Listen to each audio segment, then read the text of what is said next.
Samantala, kinumpirma ng Department of Migrant Workers o DMW na ligtas nang natagpuan ng dalawang overseas Filipino workers na napaulat na nawawala sa loob ng halos 2 linggo matapos ang isang hiking trip sa Hong Kong.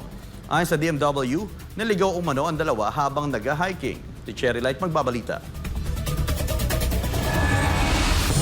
Natagpuan nitong Huwebes ng gabi ang dalawang OFW na sina Aimee Mahilong Pabuaya, 24 na taong gulang at Aleli Perez Tibay, 33 taong gulang. Huling nakita ang dalawa noong Oktubre 4 sa TuenWan District kung saan sila nag-hiking. Mula noon ay hindi na sila makontak ng kanilang mga employer at pamilya dahilan upang i-report sila bilang nawawala ng Migrant Workers Office sa Hong Kong. Ayon kay DMW Secretary Hans Leo Kakdak, bandang 10:30 ng Huwebes ng gabi nang makatanggap ng tawag ang Assistant Labor Attaché ng MWO na nagsasabing natagpuan na ang dalawa.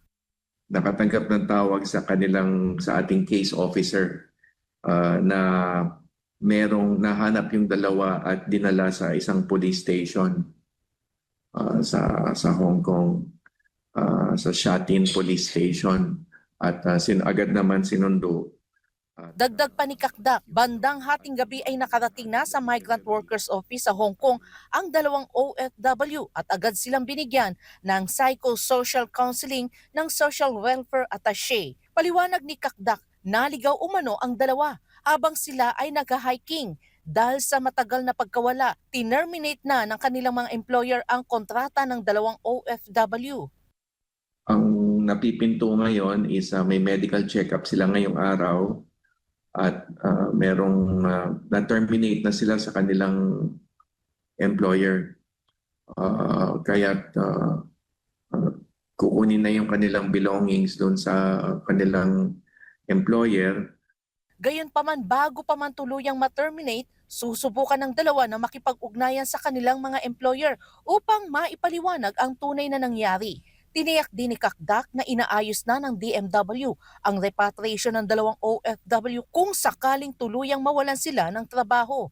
Bagamat hindi pa malinaw ang buong pangyayari, sinabi ng kalihim na patuloy ang investigasyon ng DMW at nangangala pa sila ng karagdagang impormasyon kabilang na ang pagsusuri sa kakayanan ng dalawa pagdating sa komunikasyon at paghingi ng tulong. Binigyan din ni Kakdak ang kahalagaan ng pagkakaroon ng contact points sa Migrant Workers Office o Philippine Consulate General sa Hong Kong upang agad makalapit ang mga OFW sakaling maharap sa ganitong sitwasyon.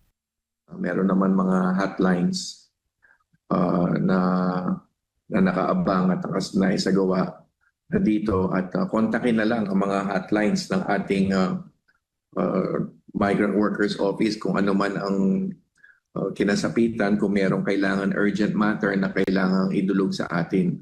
Siguro yun ang isang pinaka-basic dyan. Para sa Diyos at sa Pilipinas kung mahal, Cherry Light, SMNI News.